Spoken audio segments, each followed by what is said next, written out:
Hey,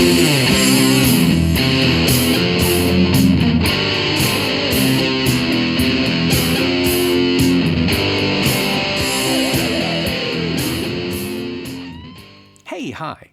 Welcome to Someone Else's Movie, the original podcast where an actor, writer, director, or nebulous industry figure gives a little love to a movie they didn't make. I'm Norm Wilner, senior film writer for Now Magazine, and this is the other thing I do.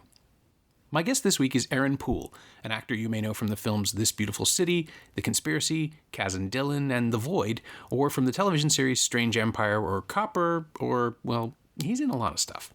And he'll be at the Toronto International Film Festival this week with Albert Shin's Clifton Hill, which has its world premiere this Thursday, September 5th at 9 p.m. at the Ryerson Theatre.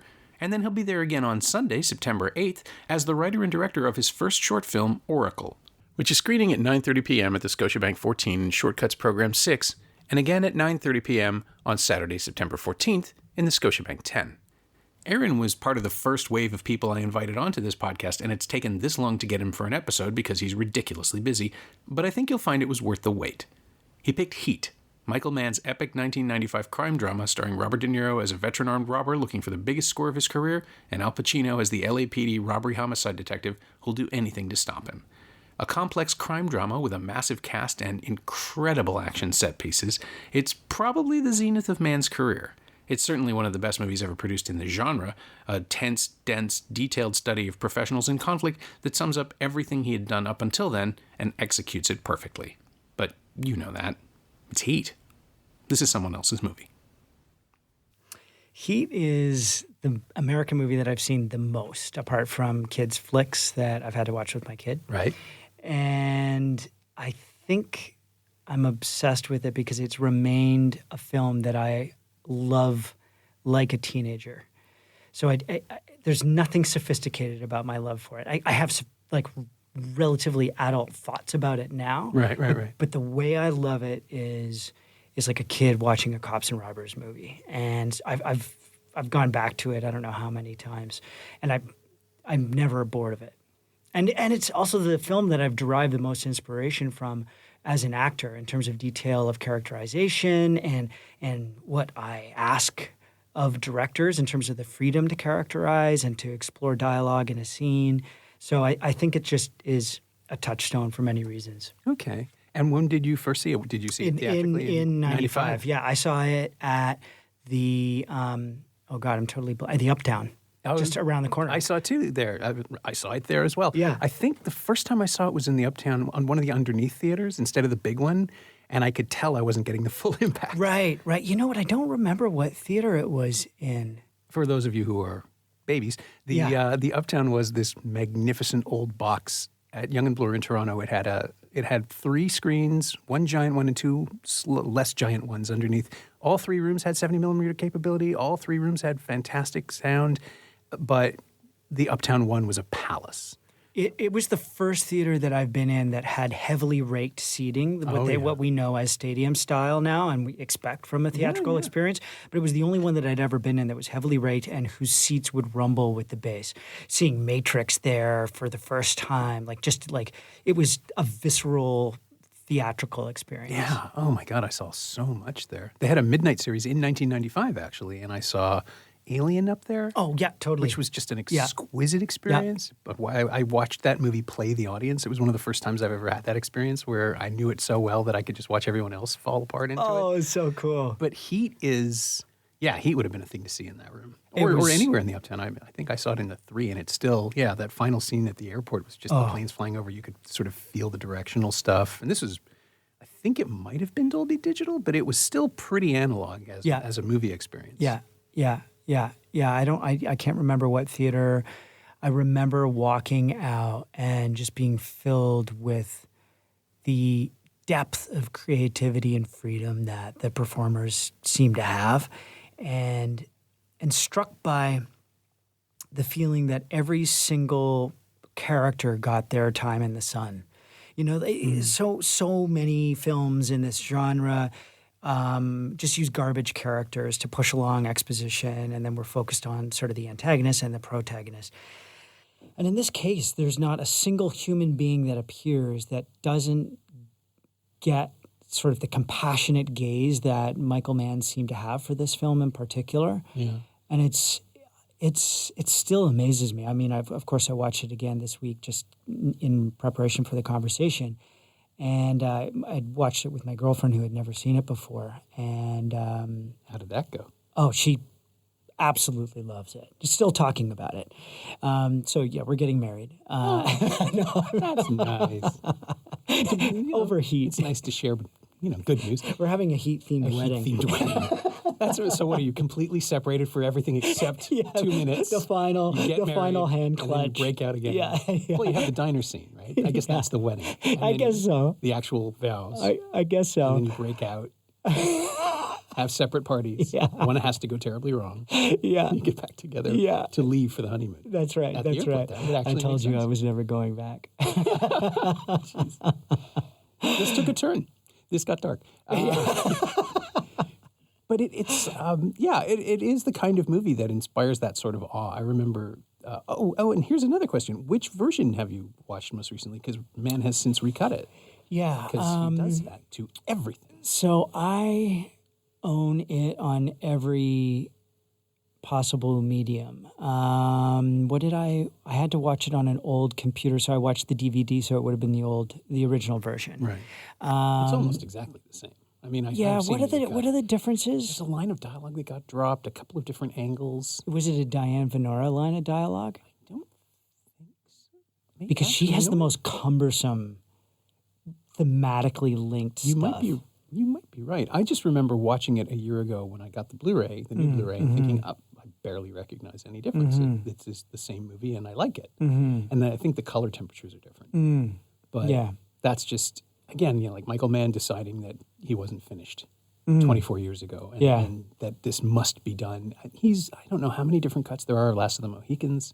Oh, wow. There's at least 3. Wow. There's the theatrical cut, there was the DVD cut, and then a slight change for the Blu-ray. Wow. A few years later. He just keeps doing it. He just keeps going back. Like Collateral, I think, is exactly the same, and Public Enemies, and those are on Miami Vice. Miami Vice got an extended cut, too, for video. I think that's probably right. You'd know better than I. I just remember he added another 10 minutes. He restored the opening sequence or something like that. Because the theatrical version opens with them racing through a club, but the film, as people now know it, starts much earlier than that in the story. And he just... I don't know what you'd want to... I don't know why you'd look at Heat and think, that could be tweaked a little bit. Because it is really... It does feel like his summation of all the movies he was doing up until that point. All the I mean, it is... The TV. Yeah. It's Miami Vice. It's... To Live in... Oh, no, that was Friedkin. Thief. I always do that. Definitely. It's Thief, yeah. Manhunter, sort of a little bit there. The idea of two people who are perfectly matched. And also, he'd already made it, right? Because it's LA Takedown. There was a television movie. Yeah, which I've never seen. It's terrible. Is it? It is. What is it? Is it his work or is it the actor's dialogue? It's just an undercooked version of everything. Right. But what's fascinating is that there are entire chunks. There are complete scenes that are in Heat. They are the same dialogue, the same characters. The names are different. But he was scratching at this thing for so long, and the TV version it's 93 minutes or something, and it just burns through everything, and it doesn't have the scale, and the shootout it's just not Heat. And once you've seen Heat, it's like, why would anybody want an inferior version of this? It's the same response I had when Den of Thieves came out a couple of years ago. It's like, this is Heat. I get it. I understand. Somebody was arguing just the other day with this whole Gerard Butler renaissance now, where we're appreciating his pulpier movies, that, if you can't make a new heist movie, you might as well remake Heat because it's the perfect engine. It's like, yeah, it is, but then I could just watch Heat. I could play that. I don't mind revisiting it. It's very pleasurable. And watching somebody else go through the motions, just unless that person's a genius and absolutely has that level of insight into the... I mean, it's the refinement of 25 years of obsessive tendencies. And not just his own, but a culture's obsession with cops and robbers. Sure. I think, we get the silhouettes that we've come accustomed to of, good guys and bad guys all over the place. I mean, you've got sort of the crazy long-haired redneck. You've got the guy who's come up through the prison system who's now kind of the the mastermind of it all in John Voight's character, and then the obvious sort of detective and like chief robber, but they have such nuance, and there's a fatalism and a philosophical rigor that Mann has for the context of this kind of human drama that just elevates the whole thing. So like, what the heck else are you going to do? It's not just, the movie definitely is not just about what happens. It's not sort of, plot oriented, even though it has quite an intricate sort of, it's like three things. They take down the truck, the platinum, and the ultimate bank job. Right. So there's an intricate plot, but it's really it's the philosophical rigor and this kind of like a sorrow, a loneliness that is running through it all that makes it, I think, impossible to remake. It's not about what happens; it's about how it's told. You can't remake that. I mean, that's this guy's vision. His heartache is what it feels like every time I watch it. Like I feel both congratulatory towards Michael Mann's genius. I want to shake his hand, but then I also want to hug the guy because there's this self-examination that I feel like is coming out. Now, maybe I'm projecting. Well, I certainly am. I haven't had the conversation with him, but it feels so connected to the essential question of like, what if it's all meaningless? Who defines morality? The idea that it is to even describe it as a movie about a cop who's not that great and a robber who's the best, right, is reductive and dumb. Right. But it's the way in. It is, it's how you get people to, well, what's so special about this movie? It's like, well, it's the ideal version of that. It's the urtext of the cop and robber movie. You have, I'm oversimplifying it just talking about it, but you live with these people and you understand the idea that everyone in the film, the only characters we are not supposed to like are the people who aren't good at their jobs. And the morality of that is irrelevant, right? Like Waingro, bad person. Totally. Because he can't keep his head straight. Because he murders people. He is a bad murderer. person. But all of these guys have shot people. Yeah. And the film just really blows past all that because we are on side with people who are professional and can't stand sloppiness or disrespect or people who lack code. Yeah. But again, oversimplification, right? Because it sounds so stupid. Yeah. But all crime is about morality. All crime cinema is about morality. And who we like and who we dislike are based on characters and the actors playing them. But again, you get Al Pacino as a disaster of an investigator. He's a crappy cop. He's a bad father. He's a terrible husband.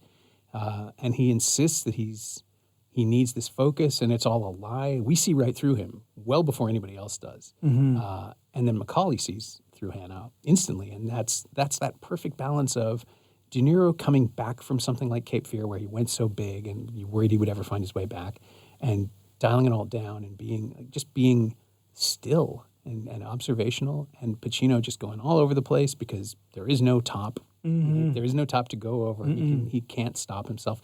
And especially not after Scent of a Woman. Exactly, right? Yeah. Like you would think that this is how, does he think he's going to win another Oscar for this? Does he think this is it? And then I realized after a couple of viewings, like, no, this is exactly what he's been told to do. Like, this is what Mann wants. Oh, and I haven't researched a theory that post Scent of a Woman, Pacino's work goes into his body. So it goes from an idea of characterization where he's playing concept to post Sense of a Woman where he was a blind man, and the concepts for characterization are now fully in his body. He's exploring in these wides in particular, and every movie after that, almost like a clown or bouffant version of the concepts for the character. And Hannah's a great example of that.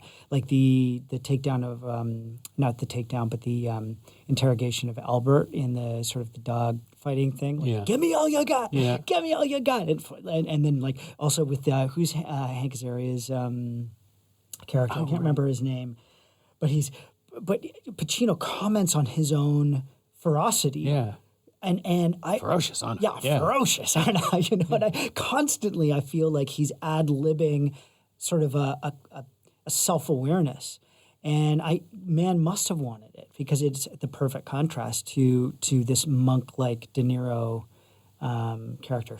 What's his name? Neil McCauley. Neil McCauley. Yeah, right, yeah, McCauley. which is the most generic name too. It Yeah. doesn't sound cool. It's a guy who's cultivated this sort of.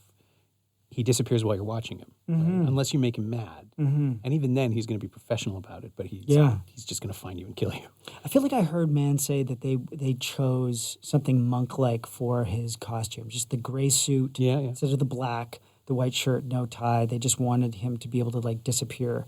And I've also read that in Tailing People, I was reading some surveillance nonfiction book, and that gray is apparently what people will wear so they can just disappear into the background, which I guess makes sense. Well, like in a place like Manhattan or L.A. where the buildings are all just concrete, of course, that makes perfect sense. Yeah. You would chameleon yourself into it. You'd just disappear.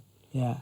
But the idea of Macaulay as an ascetic, like someone who, what's the line? Never have anything you can't drop in 30 seconds before the heat comes through the door. Yeah. It's a mantra with him. Yeah. And he betrays himself, as I assume most zealots ultimately do, right? Because they get so far over to one side, they lose track of the real issues that made them embrace this philosophy in the first place. And here it's not about love, it's about revenge. And we're jumping all over the structure. Yeah, that's all right. But the question is, like, because he says it so many times, or people say back to him, the question is always going to be, what is it that he can't drop? Because that's the only thing that defines this person.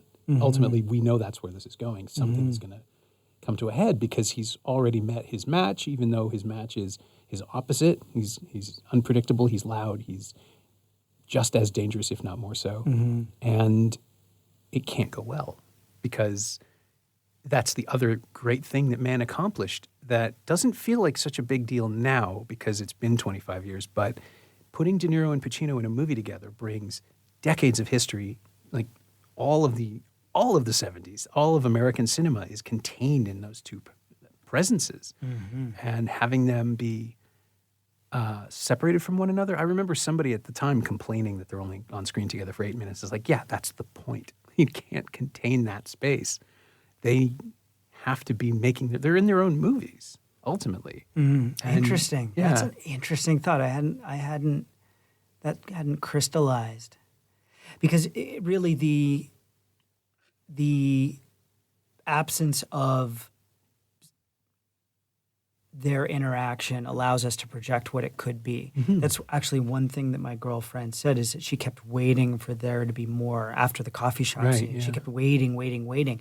And that anticipation is a material that Mann can use to drag us through the plotting and to expand on the ideas of fate never fulfilling what we expect, in a way, playing on the audience's expectation. And I think he does consciously use that. Like he removes interaction between his antagonist and protagonist.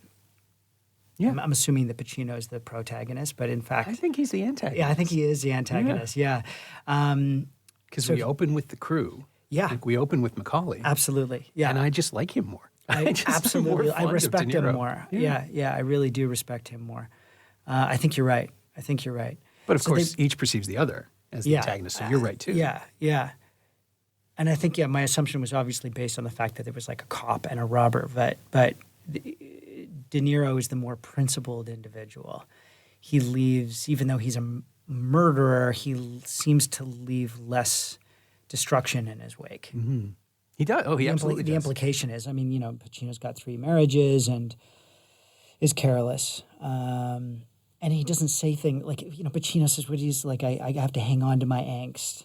Yeah. It keeps me sharp on the edge where I got to be, and that it's hard to imagine De Niro saying that to justify his actions. He doesn't want to hurt anybody, so he doesn't keep attachments. He just does what's right for his crew. And he's definitely the protagonist. Yeah. Interesting loyalty. To identify that. Yeah. Well, and also I think that the way that you delivered Hannah's little lines there, you missed. Well, you didn't miss it. You delivered it the way you would deliver it, which I think is fascinating about actors. But he does it with this rehearsed, like this is not the first time he said it. It's a riff. He doesn't believe it. Yeah. Like sharp on the edge where I got to be. Yeah, like it's a bebop thing. Yeah. And it's what he does to shut down arguments Yeah. and to get his way. Interesting that you've interpreted that. Yeah, I think so. Well, because so much of his work, not Pacino's work, but Hannah's work, is performative. And as you pointed out, he's always commenting on it. He's always doing it. That I think he just forgets which people have heard this before, which is why his marriage is at the point it is now, which is why poor Natalie Portman is so frustrated with him. I mean, you read that instantly in her eyes. She's sick of him and his attempts to help her. And it's a stepfather situation. It's not great. It's awkward, but I think she's seen through him well before her mom did. And why do you think she chooses to go there? Do you in the end, why do you think she goes to his hotel room? Because I always saw her view of him as being the best of what she had. Or did you take that action as revenge, like punishing him? I think it's an adolescent response. I think it's man writing a kid and not quite knowing how to do it. Maybe, okay, yeah. He's not great with children as a writer because they're not formed. They don't have an ethos. Right. So I think he sees her as punishing him. Oh, okay. But it's childish. Right? Yeah. Like it's a childish action, and it is unpredictable. It's a good twist to throw at people. Yeah. But it's also utterly irrelevant to the story. Yeah. And so we don't get to understand how Hannah processes it because it's just not important. He has to go to the thing. He has to do the thing that he's doing. He has to be the cop. I'd always read it differently, that that he was the closest thing to a safe harbor that she had, and that even though she's exhausted by his presence and really by all adults, that this was the safest place that she could go to sort of do a defiant act and know that she would still live. Oh, okay. So she's counting on him to find her. That's kind of the way that I'd always kind of projected. That's interesting. But I haven't read anything about it. I haven't listened to the Michael Mann commentary. Again, as I say, like this is the film that best preserves my kind of like innocent enjoyment of films. And so in many ways I've avoided the preponderance of material and commentary about it, even though I have the DVD and the Blu-ray and the iTunes specials and stuff like that.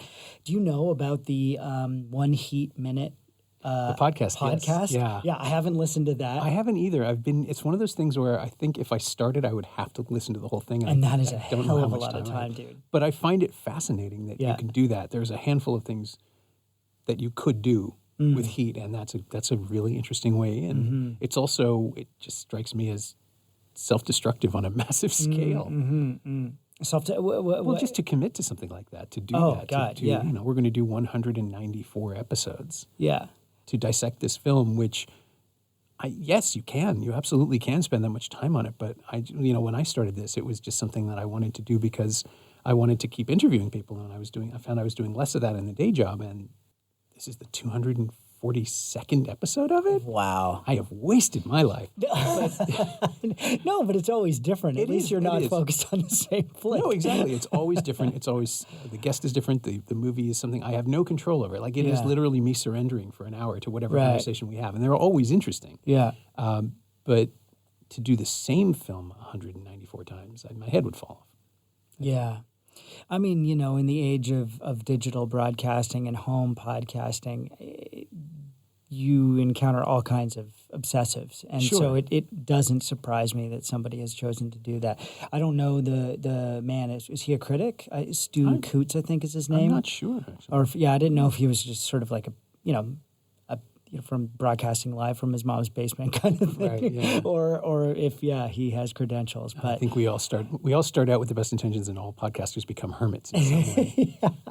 Sitting there with the headphones on, cutting and listening and cutting and tweaking, obsessively hating your own tone, going back and recutting the first episode and re-releasing it on the 10th anniversary. If I could do that, it took me 6 hours to make 4 cuts.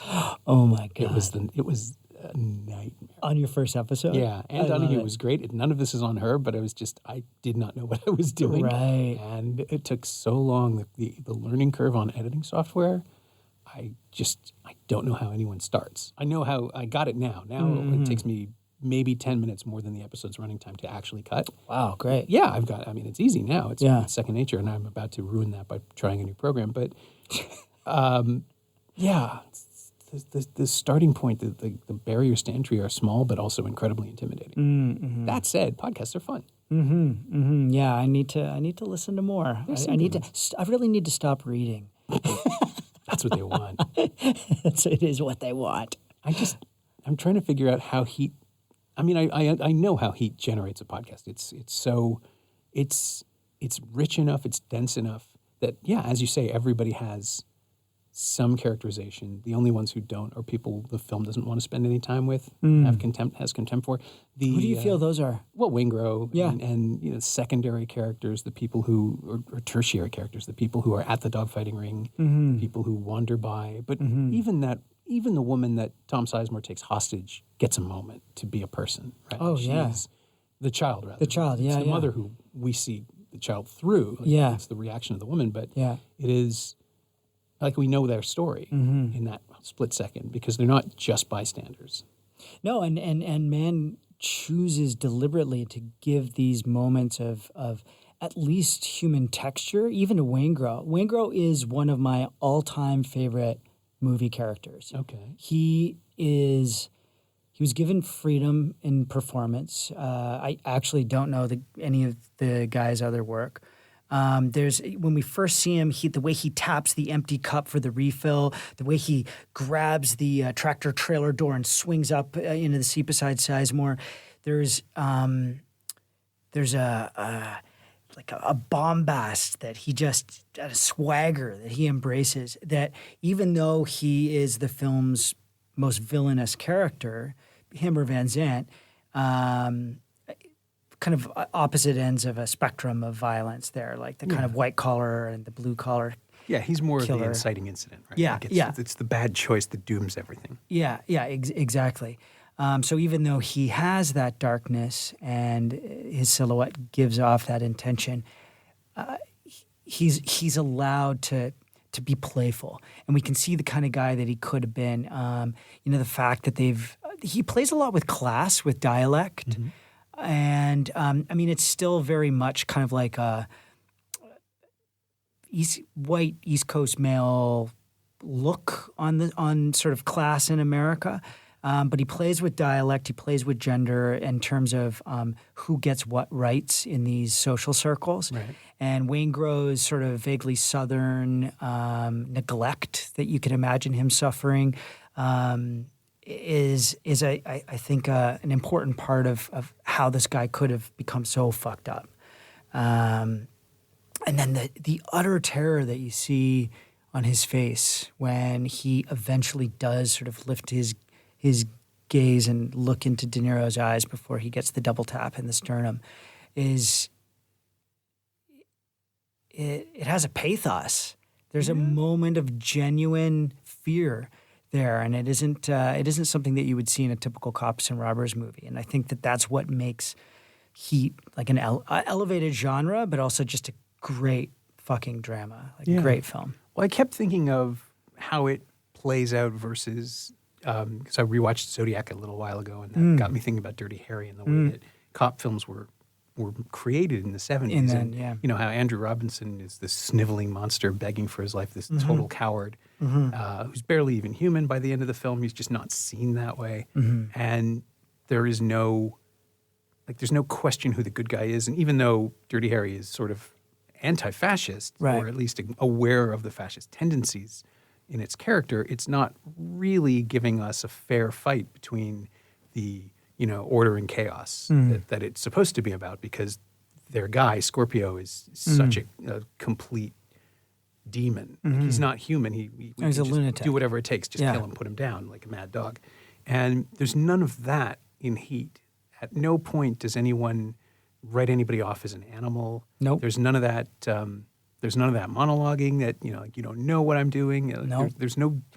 I was always surprised when Christopher Nolan said he referenced Heat for The Dark Knight, because interesting. Yeah, oh no, I wasn't surprised in huge. the opening. The opening is so having obvious. seen it, Yeah. But it struck me as a weird way into a character like the Joker, because that was Gotcha. when he said that the bank heists and the crime stuff, all the stuff that Heath Ledger participates in the film, he said he modeled that on Heat because he wanted the tension and the intelligence. And I get that, but at the same time, it's such a weird leap to see Batman versus the Joker and then think, oh, you know what would work? Heat would be a good map for this, because it's so clear that the Joker, and maybe that's the big reveal of The Dark Knight, is that he says he doesn't have a plan, but of course he does. He just wants chaos, but he wants to hurt as many people as possible. It's not, there's never any question as to his, like the madness of the Joker is it's a mask, it's a disguise. He just wants to hurt people.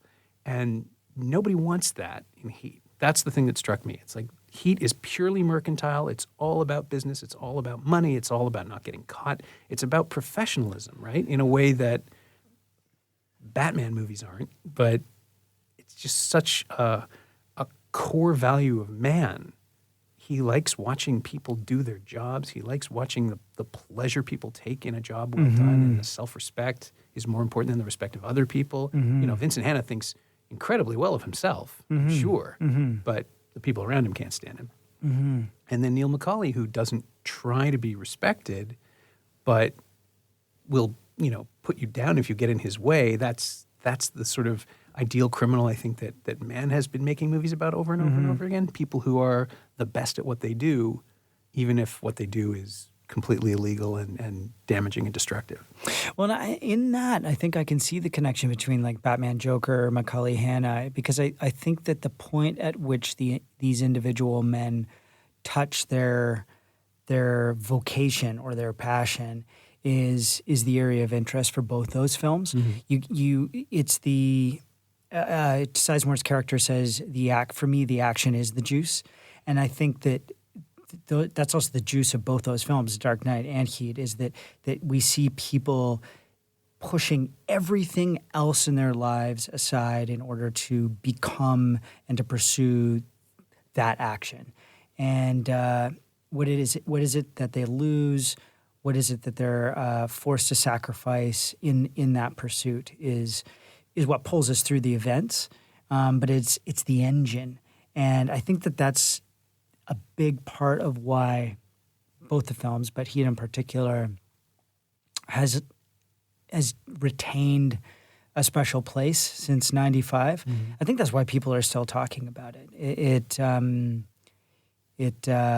It's far elevated past a genre of like cops and robbers. Yeah, and it's interesting too because, and I think he, not in quite a self-conscious way as Pacino, Mann comments on his story by continually adding these shots that suggest a larger sort of fate-filled, chaotic context. You get when Pacino looks down and back at Waingro on the ground, but Waingro's disappeared in the first act. He looks off into the darkened parking lot, and you just see sort of like rain washing sort of the pavement. And you get this sense of just like loss and emptiness. And then he goes home to a place that looks like it's in Malibu, and it's silent except for the waves. And again, like he depicts these locations that are symmetrical in shape, but add this sense of a kind of a dread-filled world in which these people are toiling away, most likely in sort of futile effort. Yeah. And the world is angry in this movie. It really is. Big and black and scary. It's nearing the end. And I mean, it's interesting. It's 95, right? So it's the end of the millennium. And in many ways, the nothing adds up to anything was really starting to crystallize around that time. And I think we're feeling the effects of it more and more in the type of culture that we're consuming. I think now we're moving more into like a Joker phase where people are just setting shit on fire because they don't know what else to do. They're not exploring the impulse. They're just doing it. It's acting out. Like pure nihilism. Yeah. But Heat is quite thoughtful in its examination of like going for what we want at all costs. And it's principled, but it may not always be altruistic. Yeah. Even the nice moments. And I was going to say the bits of humanity we see are scarred because the relationship. We haven't even mentioned Val Kilmer and Ashley Judd, who have an entire movie to themselves. It's incredible in that story. Yeah. And it's not a good relationship. No. Like they're consumed with love for one another and obsession. and they're destroying each other. Yeah. Yeah, it's abusive in so many ways. I mean, he's a gambler. She doesn't seem to have any faults except for the fact that she has an obsessive love for him. She's got a guy on the side, but Jesus, I mean, look at her husband. Yeah. I think she's looking for a way out, right, for her and her son, and. But it's really interesting how they're able to find each other in the end, and that is one of the most incredible gestures. Just that little no, it's not safe thing that she does with her hand, and that look that they give each other. I love what Mann does with matching closes all throughout the film, but that is one of the best. Just her centered and then him centered, and he of course turns around and asks, for directions from some basketball player. It's just this beautiful, lonely, tragic end to that love story, that love subplot. Yeah. And it's complex in the best way, which is that you really shouldn't root for them to be together. No. But the actors sell it. I mean, they completely sell it. And Kilmer can be, a weird, eccentric, recessive actor, but he puts it all. That moment where his face just cracks. Oh, man. It's heartbreaking. It's one of the best things I've ever seen him do. And it's just... Start to finish, his work in this film is incredible. Ashley Judd, I'm hot and cold depending on when I happen to be watching the film. The women are given the most difficult dialogue in Heat. Diane Venora is only speaking the theme. One of her lines is, "You search for the signs of life sifting through the detritus." I wish I could quote it, but it's not even didactic. I don't know how you would describe it. It's the text. It's I found this business card that tells me everything about this movie that I'm in. I'm going to read it right now. Exactly. And she does her best. It's not a bad performance. No, you can it's great. See her doing the lifting a lot of times. Yeah. I think she has one other line. So I'm stoned on grass and Prozac, but that's right. Don't listen to me. I'm stoned on grass and Prozac. Which is it's terrible, sure. But she's excellent in it. I mean, their lovemaking that opens their story is incredible. It feels the most sort of husband-wife connected, non-exploitive. Yeah, it feels gaze. Like we've wandered in. Yeah, we feel briefly uncomfortable. We shouldn't be there. We don't know who these people are. What's going on? Yeah, it's always stayed with me. And not in a 9.5 weeks way. Yeah. I'm just trying to think of Michael Mann is again he's not good with sex. He's. I'm trying to think what else. I'm thinking there's a terrible shower scene in Miami Vice, the film. Yeah. Oh God, that's right. Beefy Colin Farrell stuff that just doesn't. Digital video was not kind to him. No. But I'm thinking have you seen The Keep? His first film. There is a spectacularly wrong-headed sex scene between Scott Glenn and Alberta Watson. Oh wow. It was 1983, so I was 14 when it came out, and I went to see that movie twice. But I don't think I would like to see Scott Glenn in any sexual situation. He was in shape. I will say that much for him. Oh, I remember him right after The Right Stuff. He's built. Right. Yeah. But it is just it's weird and alien and creepy, and he's got purple eyes, and there's this whole thing going on, and I can't even explain it to you. Wow. But it is, and it's synth, like Tangerine Dream score. It's full Michael Mann. And it derails the film so spectacularly that both times I saw it, the audience was just, you could feel people just go, this isn't working, right? This isn't working for anybody. This is a monster movie. Why is this happening? Right.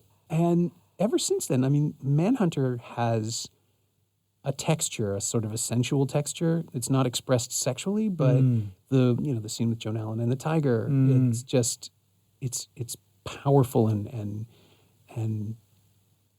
human in a way that his stuff usually isn't. And then so much of The Last of the Mohicans coasts on Daniel Day-Lewis's chest, for sexual appeal, but not necessarily as a sexual being. He's far too elevated as a character. He's almost a superhero in that way. He doesn't interact with people the same way. So it's the swooning promise of romance. Heat is, much more functional about sex and love and all of the things that come into play. Even Macaulay, well, I'm not going to remember Juliana Margulies' character's name, but his relationship with her is he and De Niro and Margulies. Juliana Margulies. Oh, Amy Brennerman? Amy Brennerman. Yeah. No, but totally. This is Tom Sizemore and Michael Madsen all over again. Totally. I'm You not should gonna leave take that. again. You I'm got to gonna leave it. in. So before we started running, I was explaining to Aaron that Heat is also the source of one of my worst journalistic mistakes. As a writer, I misidentified Tom Sizemore as Michael Madsen in a piece on Heat, and it went past 2 editors, and it went through, and to this day I am shamed. But in my defense, in 1995, they were the same person. That's right. And the really embarrassing thing is I've met them both. Wow. Yeah, but Amy Did you ever? You didn't mention the No, faux pas. both times it predated. Oh, good, I met good. Madsen in 92 for Reservoir Dogs, and I Right. met Sizemore in 93 for Watch It, I think. Wow, cool. Yeah. So I'm cool. old. I'm old. No, But, that's great. But yeah, no. But Amy Brenneman's not character- Juliana Margulies. I think it was the hair.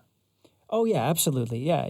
They had long curly hair, and I'm trying to remember her name too. Edie. Yes. Okay. Yeah. So Macaulay and Edie have this relationship that is based entirely on a lie, and yet he's honest with her about everything else.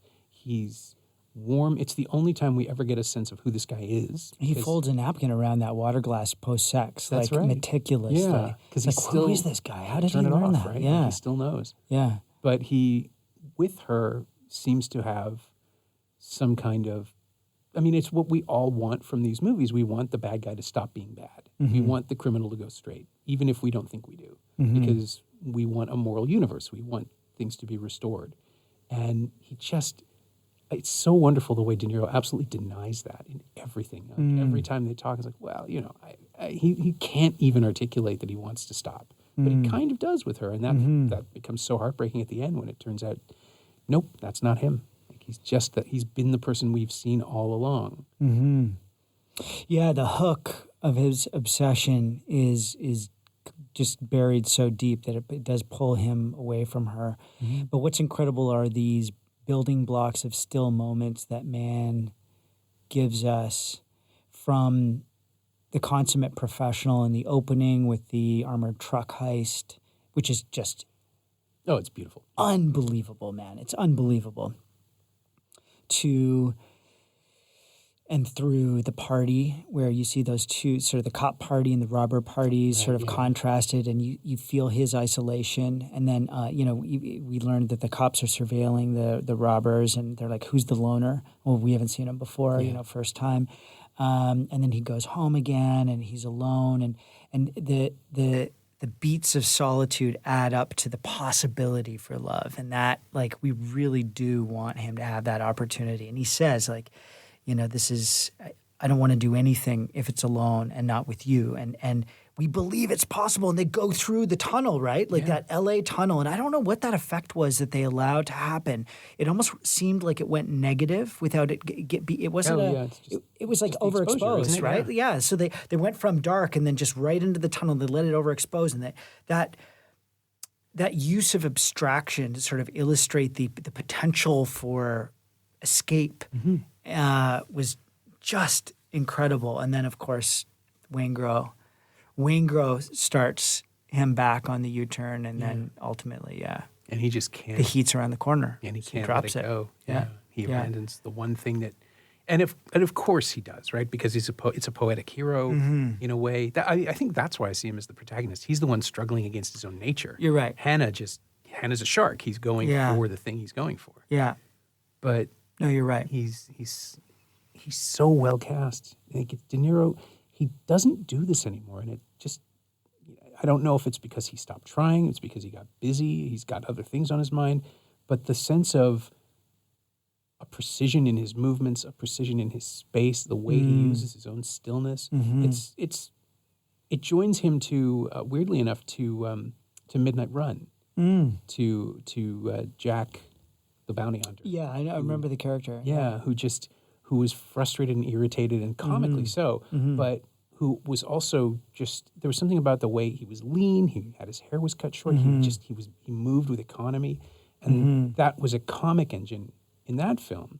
And here he's doing all the same things, He's a little more manicured. He's got the goatee, he's got the hair, but he seems to be playing that same sort of thing, which is someone who respects the idea of himself so much that he's incapable of detaching from it. And in Midnight Run, it's comic, and here it's tragic. And there's no reason to put those two things together except that De Niro is just such a consummate performer that the tics seem to line up in my head. That's interesting. I wish we want to go back to, I haven't seen Midnight Run in Totally like 10 years. Yeah.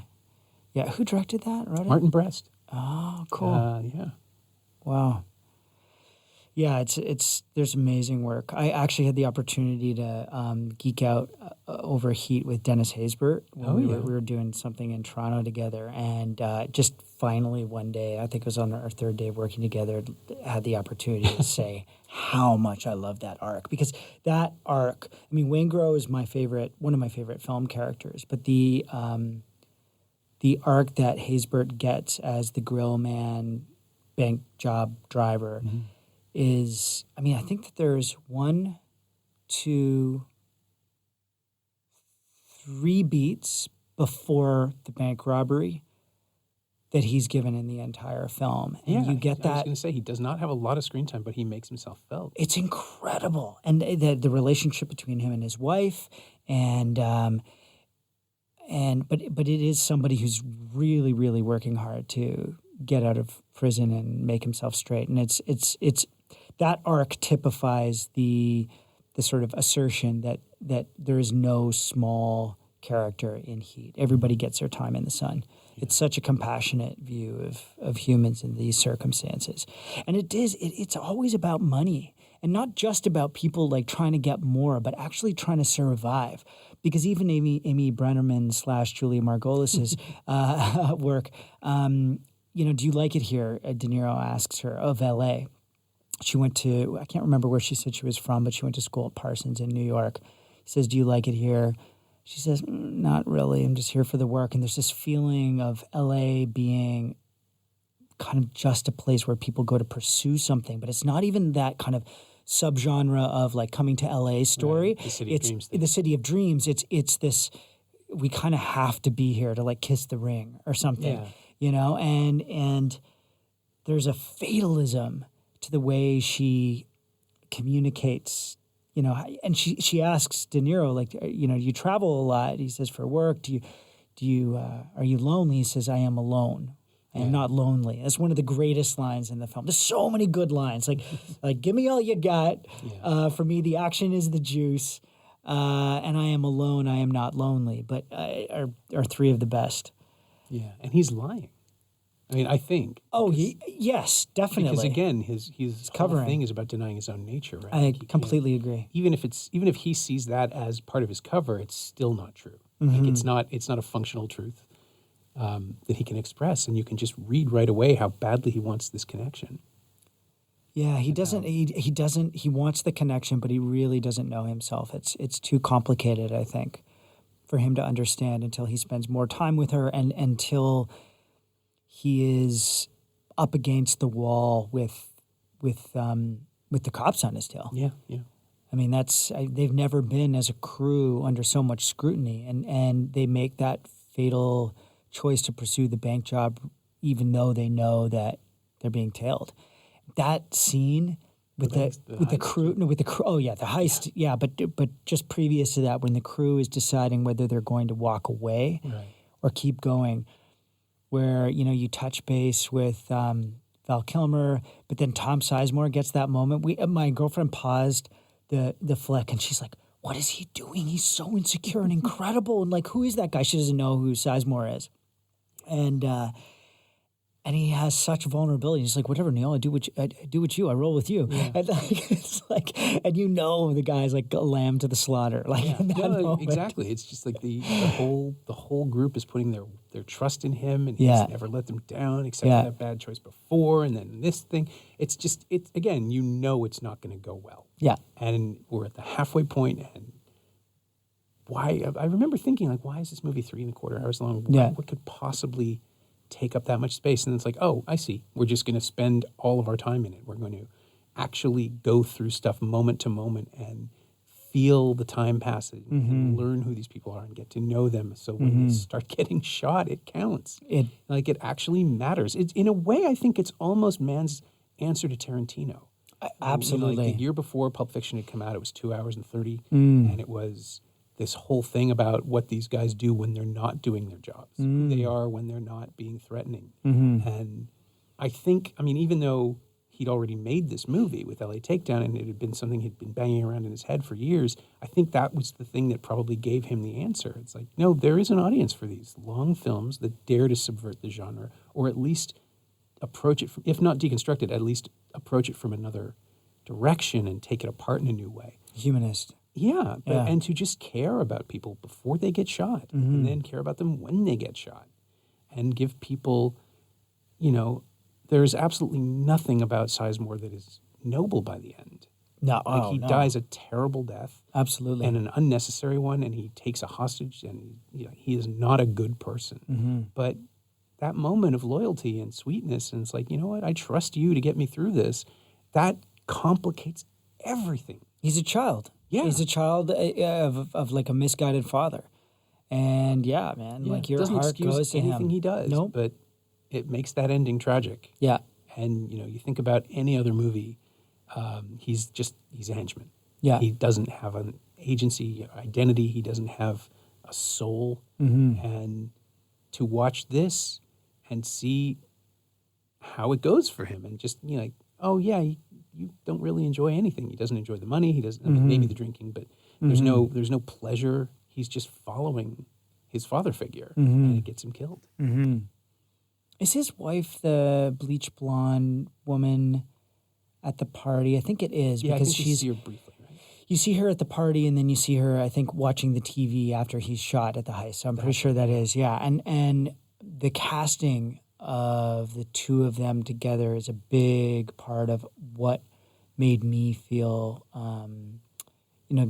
sympathy or empathy for him. There was just like, well, if she loves him, there's got to be something going on. It's not just about the big diamond that he spends. There's just this kind of like high school sweetheart vibe about them. And with the bleach blonde hair and the bangs, it wasn't just the period. I felt like there was a subtle class thing they were doing in the design of her character. The same way Waingro is instant Southerner, right? Like it's absolutely. Just, you have a few seconds to establish these third-level characters. Yeah. Make them count. Yeah. Make them stand out. What's the silhouette? And it's like, okay, we're dropped down into their world. Yeah. He's incredible. And there was also, I was reminded in watching it this week, the moment when Sizemore trips in the fountain, coming towards, like away from the bank, towards the playground. Yeah. And I doubt that was choreographed. I feel like that was something that just it looked so sloppy that like it was just a moment they kept. And like, again, Mann is allowing for these human foibles to live in his movie, because I think he is after a larger view, that sort of human view. Oh man, spectacular. Yeah, I just find I find where he's gone kind of frustrating subsequently. Just things like, well, Collateral's fine, except that it just goes on a bit long. And Public Enemies, just, I don't get it. I tried so hard. Yeah, I've watched it only twice. Yeah. In the second attempt to understand what I could have missed. Because it does feel like he's trying to do a different version of, like a different meditation on heat, because of course it's, again, cops and robbers, but the most, his digital obsession seems to undercut any idea of depth or texture, because the way he shoots now and the choices he makes about the cameras, and we won't even talk about Black Hat. No. But which again, recut a bunch of times. But he just insists on taking this approach to his storytelling now that makes me feel like I'm watching the cheapest version of everything. Like, and it isn't necessarily a budgetary thing. I'm sure his films are still expensive, but the photography, the cinematography in Public Enemies just makes it look like people playing dress up in a backyard. It flattens everything out. It's the same thing I find with high frame rate stuff. It just makes it feel artificial. And I don't think that's a deliberate commentary on anything. I mean, he spends so much time making things look real and textured in his film work. And The Insider, too, is just a perfect example of that, where he's recreating reality in a completely stylized way that works for the story that he's telling. And again, finds a place for Pacino's wide-ranging performance that doesn't feel like a redux of Heat. It feels like an original Lowell Bergman is a different person, a different story. Absolutely. He just expresses frustration loudly. That's his deal. Yeah. But it doesn't feel like self-parody. And the later stuff has just become retready. And Heat is in a way a retread of LA Takedown. Or a different iteration of it. But I find it, right now watching it feels like you're watching the peak, right? The zenith, before all the affectations started to become habits and work against the drama that he's delivering. Are you talking about Mann or Pacino? Mann. Well, actually, both, I suppose. Yeah. I mean, I think what's interesting for Mann is that he's never been shy to work on things that are commercial and, experiment. And he's always clearly working at things and learning about the subject and technique. So I reserve judgments because he made Heat. So who the heck knows what Black Hat and Public Enemies may contribute to before his career's over. I mean, I can say in a vacuum, I like neither of those films. But I'm curious what could come of the material. And I agree, especially that the digital medium alienates me from the very detail that he hopes might invite me, or it seems he would hope might invite me. I mean, he just works on these gorgeous compositions and beautiful, beautiful imagery, and now he's just working away from that, as though it's. I just think about the way the windows are lined up in Heat. Those long, stark shots of glass wherever they are. There's always something, and the way that they speak to, if not isolation, then at least compartmentalization that's going on in everybody's lives to do what they do. And then there's no visual language in his more recent work. It's just a bunch of stuff that happens and looks interesting. And it looks watery, because that's the thing he likes about digital, apparently. Really? You don't have to shoot like that anymore. There's so many different cameras and so many different processes. But both Black Hat and Collateral has a little of it, but not too much, because I think he was still trying to do a more film-like project. He seemed to be, Yeah. But Black Hat and Public Enemies both have this sort of liquid flyweight camera thing going on. It just doesn't feel like a movie to me. It just feels like somebody making a video in their spare time. Yeah, it feels like a BBC documentary special. The look of it. Yeah. Yeah, it's interesting. But yeah, you're right. I still keep going back because I'm hoping he can figure out whatever it is that he's trying to do and express it in a way that I connect to.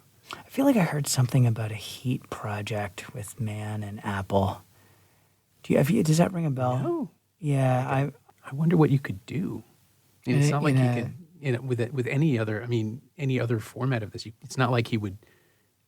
I mean, do you think he would want to make a limited series out of it, retell the story again in some way? How would you even? At this point, I think there's just such a huge drive for what they call noisy projects, cross-platform promotional things, that the money that he would make would probably be incentive enough.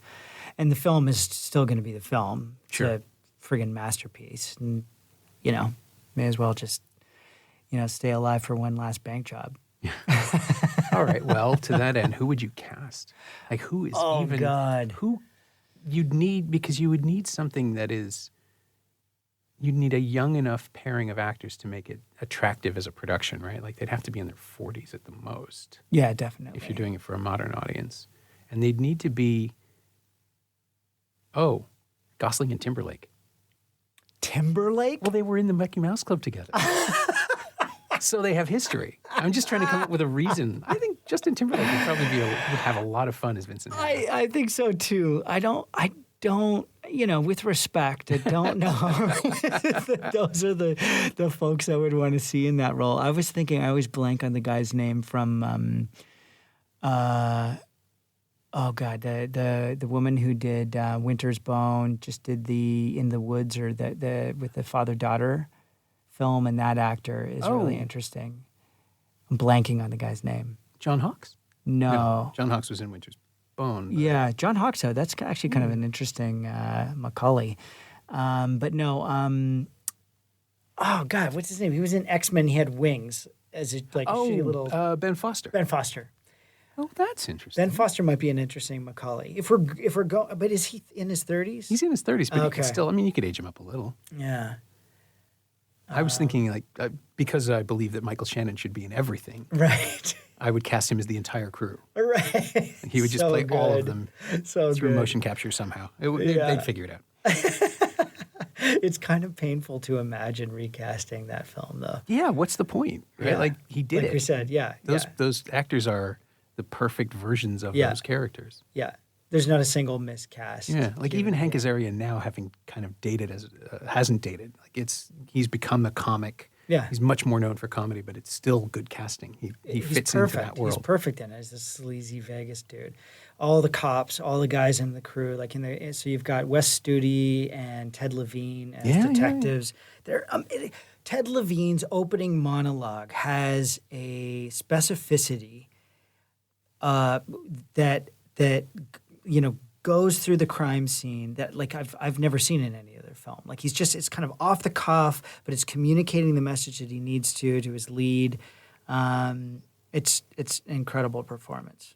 Yeah, I always forget how deep that bench is. Oh Like, man, Wes Studi could be the lead in somebody else's movie yeah, at that point. yeah, It's not like there were any actors who subsequently became famous. They were all recognizable faces. It's not like when you go back and look at Galaxy Quest, perfect Right. example. Every time you look at them, it's like, oh my God, he's in this or she's in that. I didn't know. yeah.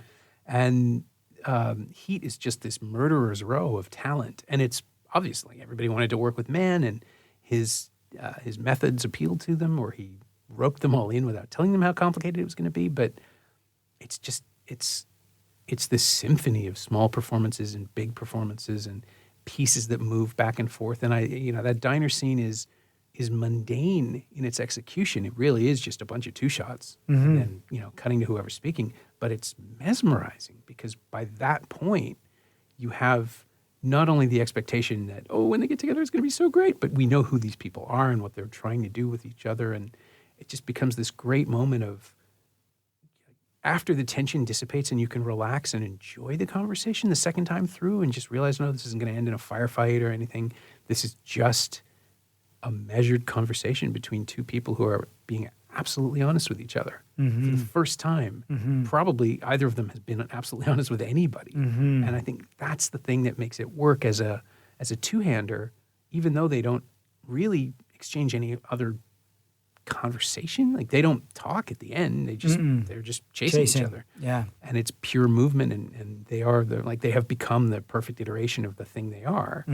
But that moment, that 8 minutes is just beautiful. And I did not see that coming from Michael Mann because conversation was never his thing.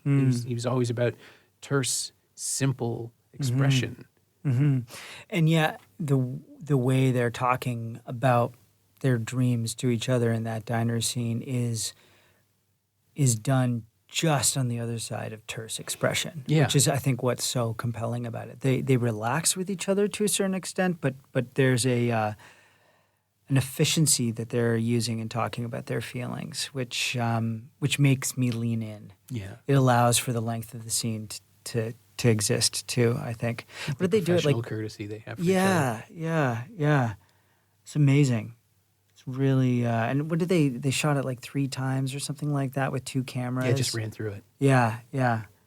Or no, they said it was, they ran through it over a full day, but then they used 3 different takes, I think he said, in order to sort of cut it together. There is a little bit of commentary that I've consumed over the years.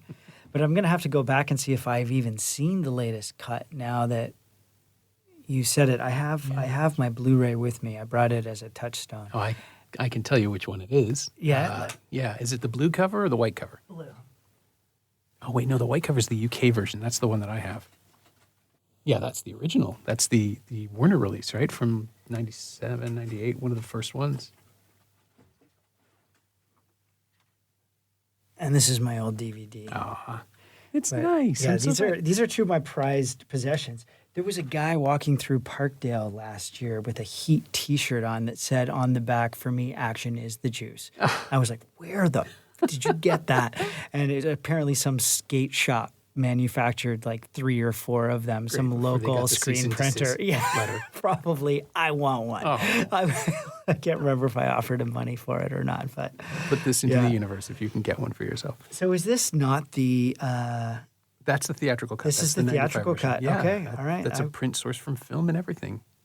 So cool. The subsequent release, because Fox, there's this whole tangled thing. A bunch of films went from Warner to Fox. Fox has the rights to Heat now.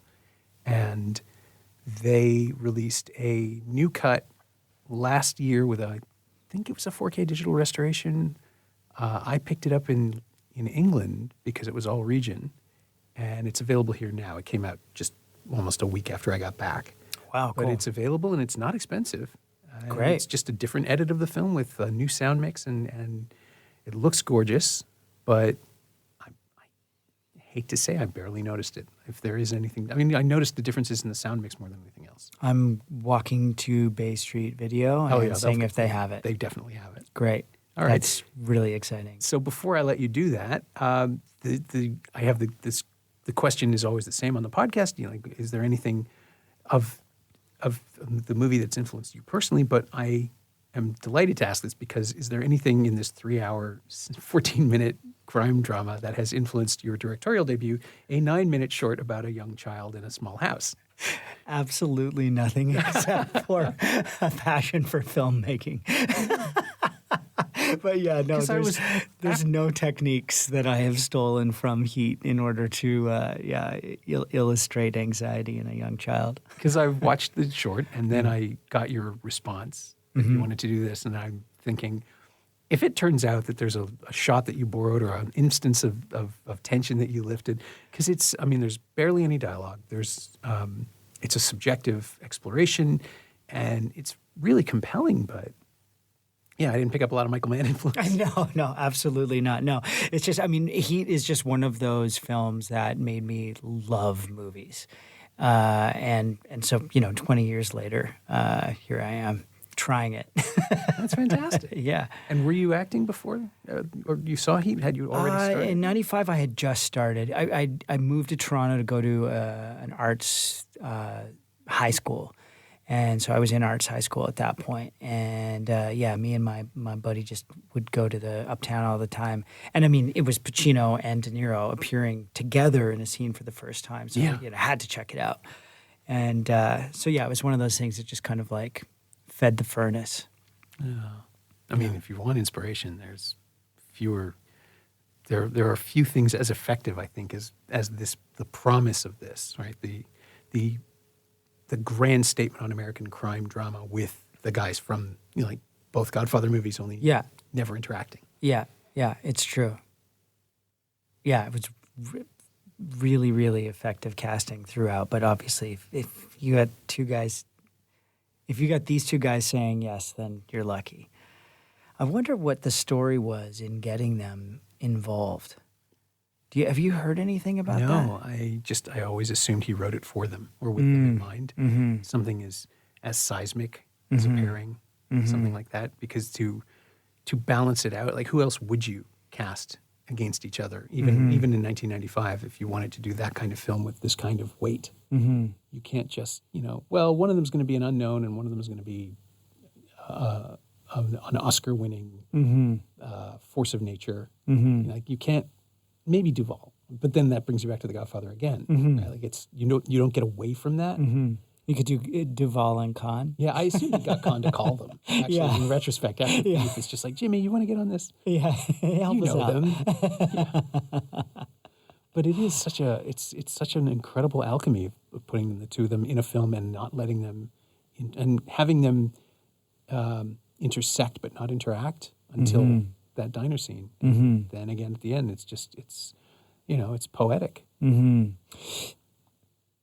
Is the first scene in which we feel them looking at each other outside of the Platinum bust when Macaulay sort of looks towards the sound that he's heard and Hannah's looking into the surveillance camera and you get the matching close-up? Yeah, I think so. I think it's the first time they're like, I always wondered if that was some sort of a predator-prey thing. Yeah, but they're both the predator, and neither of them knows They just know they have to focus on this thing. Yeah, and it's photographic on Macaulay, photographic on Hannah, and then they go back to Macaulay, and it's a close-up of the infrared television thing, and you get the negative view. It's kind of text on subtext. Again, it's a hat on a hat, but it's great because it is, It's just like you can be subtle, and then sometimes you just don't have to be. No, absolutely not. Yeah, and I mean, I think that kind of abstraction in a movie that could be just like, nuts and bolts, cops and robbers, is useful because it throws the expectations off somewhat. Yeah. Tell us what you're going to do. I mean, that's Macaulay, right? Mm-hmm. He's going to tell you what you're going to do, and he's going to do it. Mm-hmm. It's going to be perfect and professional. Mm-hmm. And if you mess it up, it's on you. Mm-hmm. And then, of course, you can't control the world. You just can't. I think that's ultimately, if Michael Mann has a statement of all of his films, that would be it. It's like, you are not in control, no matter how refined and how efficient and how determined you are. You're always going to be at the mercy of the people around you and the world around you. Mm-hmm. The universe doesn't care about you. Yeah. Yeah, this idea of fate. Like, a number of times in the film, people are like, this is your choice, yes or no. They're given that moment. It's in the dialogue at least twice from what I can remember. And it almost doesn't matter what they choose. The world is still going to sort of sand them down.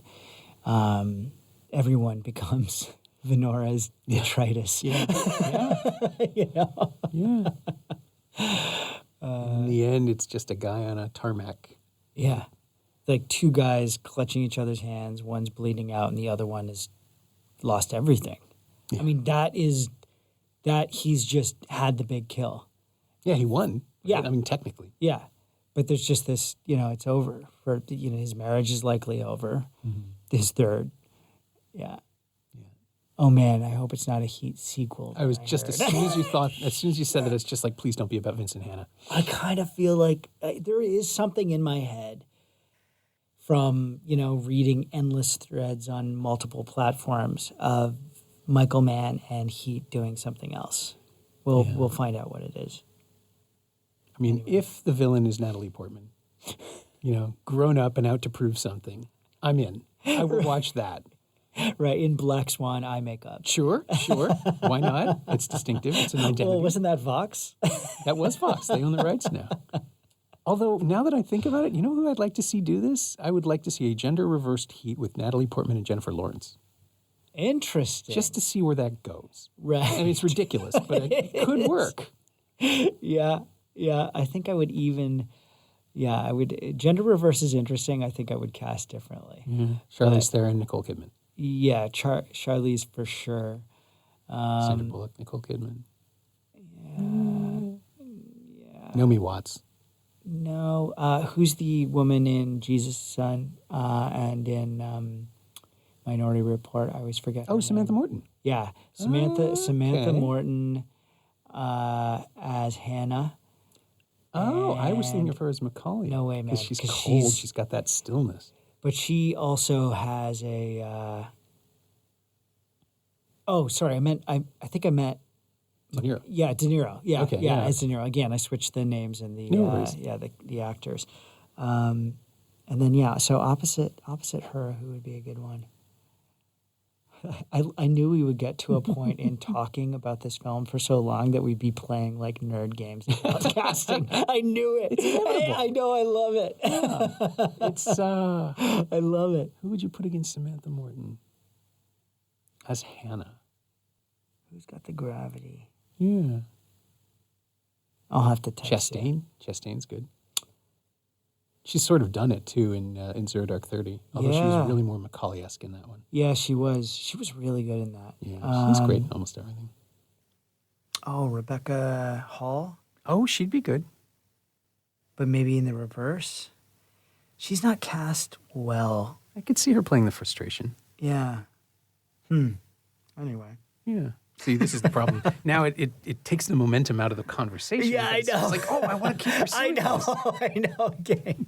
It's like this is when you order another round. Yeah, exactly. Have you ever done like a beer-laden version of the podcast? No, God, that would be a terrible idea. It would be great to do it, but it would be terrible for anyone listening. Right, yeah, I think you want to you're be right. part of the party. You don't want to It's just true. be on the Yeah, you'd be outside. listening. Yeah, like drunk history. All right, we'll take this to Twitter. If people have suggestions, please throw them at Semcast. And your Twitter handle was? Aaron's Ghost. Aaron's Ghost. So this is going to be out there forever. So every 3 weeks or so, we'll just check our accounts and see some new suggestion. But I'm up for it. I'm willing, yeah. I'm willing to invest myself in this. Same. My thanks to Aaron Poole, who's going to be all over the Toronto International Film Festival for the next 2 weeks. You'll find him at the world premiere of Albert Shin's Clifton Hill this Thursday, September 5th at 9 p.m. at the Ryerson Theatre. And then on Sunday, September 8th, he'll present the world premiere of his own short film, Oracle, at 9:30 p.m. at the Scotiabank 14 in Shortcuts Program 6. And then he'll do it again on Saturday, September 14th at 9:30 p.m. at the Scotiabank 10. Go see Oracle. It's very good. You can find Aaron on Twitter at Aaron's Ghost, all one word, AARONSGHOST, and you can find Heat on Blu-ray and DVD in that new cut I mentioned from 20th Century Fox Home Entertainment. Aaron did buy it at Bay Street Video like 15 minutes after we recorded this episode, just like he said he would. It's also available on iTunes and Google Play. As always, you can find me on Twitter at Norm Wilner and elsewhere on the internet at nowtoronto.com. You can also find this podcast on Twitter at Semcast, SEMcast, and on the web at someoneelsesmovie.com. If you feel like leaving a review on Apple Podcasts or Google Podcasts or wherever you enjoy the show, that would be greatly appreciated. Every little bit helps, it truly does. And check out the other shows on the Frequency Podcast Network. I won't have time this week because of the festival, but if you hear something good, please tweet it at me so I don't miss out. Thanks for your support, and thanks for listening. See you next week.